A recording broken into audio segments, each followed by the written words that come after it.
बारामतीतून एक मोठी माहिती सध्या समोर आली आहे, ज्यामुळे अजितदादा जिवंत असल्याचा दावा करण्यात येतोय।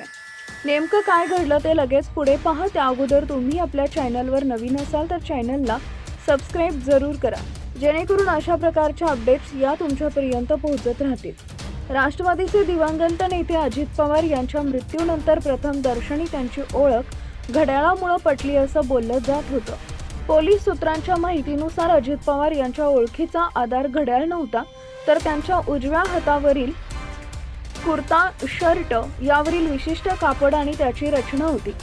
घटनास्थळी त्यांच्या डाव्या हातावर घड्याळासारखा दिसणारा भाग आढळून आला होता, मात्र तो भाग प्रत्यक्षात घड्याळाचा नसून शर्टच्या बाह्य रचनेचा एक भाग असल्याचं स्पष्ट झालं होतं।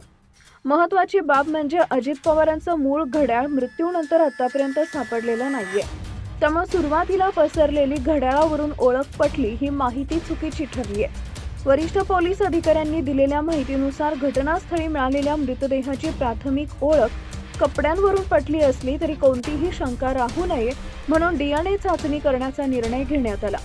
DNA अहवालानंतरच ओळख पूर्णपणे निश्चित करण्यात आली।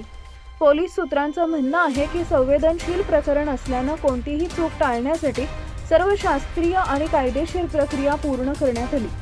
चुकीची माहिती पसरू नये यासाठीच आता अधिकृत माहिती समोर आणण्यात आली आहे।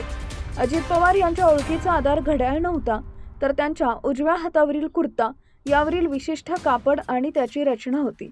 घटनास्थळी त्यांच्या डाव्या हातावर घड्याळासारखा दिसणारा भाग आढळून आला होता, मात्र तो भाग प्रत्यक्षात घड्याळ नसून शर्टच्या बाह्य रचनेचा एक भाग असल्याचं स्पष्ट झालंय।